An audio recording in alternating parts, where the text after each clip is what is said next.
Selamat bertemu kembali, saya Romo Gregory Harapan SVD akan membawakan renungan untuk Minggu Paskah kelima tahun C 2022. Saling meneguhkan dalam iman dengan semangat saling mengasihi.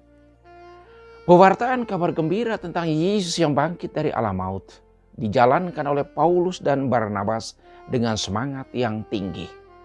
Mereka berpindah dari satu kota ke kota lain, dari satu desa ke desa lainnya. Mereka mengalami banyak sukacita karena banyak orang yang mau menerima, mendengarkan, dan percaya pada pewartaan mereka. Di samping itu ada juga tantangan, kesulitan, bahkan penderitaan, serta kesengsaraan. Mereka tidak menyerah. Mereka menghadapi dan mengatasi semuanya itu dengan iman dan dalam nama Yesus.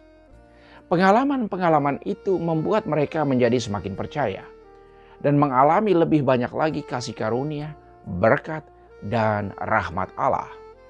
Dari pengalaman pribadi inilah Paulus dan Barnabas menasihati orang-orang yang mereka jumpai dalam perjalanan misi mereka. Bisa dibaca dalam Kisah Para Rasul bab 14 ayat 21b sampai 27. Supaya teguh dalam iman. Untuk masuk dalam kerajaan Allah, kita harus mengalami banyak sengsara. Sengsara, penderitaan, tantangan adalah bagian yang tak terpisahkan dari hidup. Sekaligus menjadi sarana untuk memurnikan iman dan tujuan hidup yang kita miliki. Mereka memilih penatua atau orang yang mengurus jemaat di setiap tempat yang mereka kunjungi. Antiokhia adalah tempat yang sangat penting dan bersejarah bagi Paulus dan Barnabas. Antiokhia adalah tempat awal di mana mereka mulai mewartakan kabar gembira tentang Yesus Kristus yang sudah bangkit dari alam maut. Di Antiokhia inilah orang pertama-tama disebut Kristen, mereka yang percaya pada Kristus. Sesudah mereka berkeliling, mereka tiba kembali di Antiokhia. Di situ mereka mengumpulkan semua jemaat yang ada, lalu menceritakan segala sesuatu yang dilakukan Allah dengan pengantaran mereka. Dan bahkan Allah telah membuka pintu iman bagi bangsa-bangsa lain. Saling mengasihi.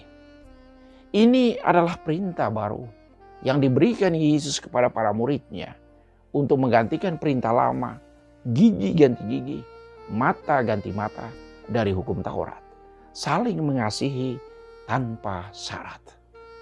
Prinsipnya yakni apa yang kita kehendaki orang lain lakukan untuk diri kita, kita mesti melakukan itu juga untuk mereka.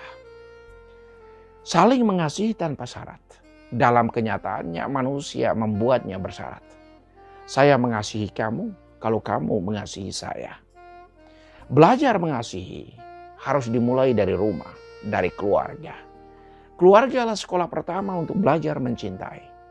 Keluarga yang senantiasa dipenuhi dengan semangat cinta, senantiasa membuat anggota keluarganya selalu memiliki semangat yang sama. Hal itu disebabkan karena sudah dibiasakan dari rumah, dari keluarga. Kenangan akan rumah dan keluarga senantiasa tinggal dalam diri setiap anggotanya.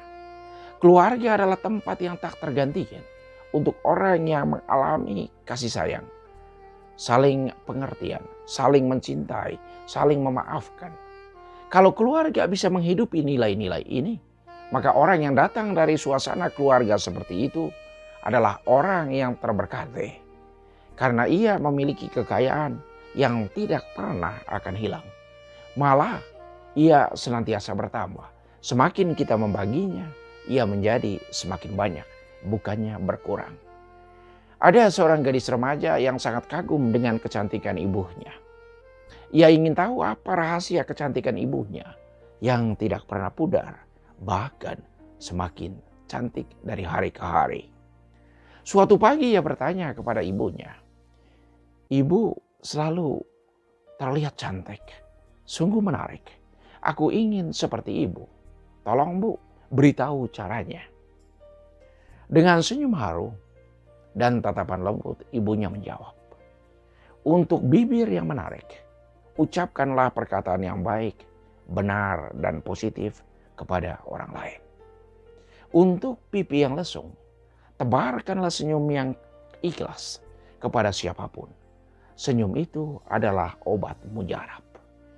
Untuk mata yang indah dan menawan, lihatlah selalu kebaikan orang lain, hal-hal baik yang mereka lakukan. Untuk jemari tangan yang lentik menawan, hitunglah kebajikan yang telah diperbuat orang kepadamu. Hitunglah hal-hal positif yang mereka telah lakukan kepadamu.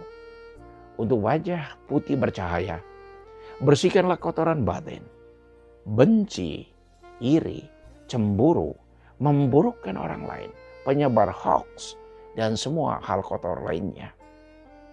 Anakku, janganlah sombong akan kecantikan fisik, karena itu akan pudar termakan waktu.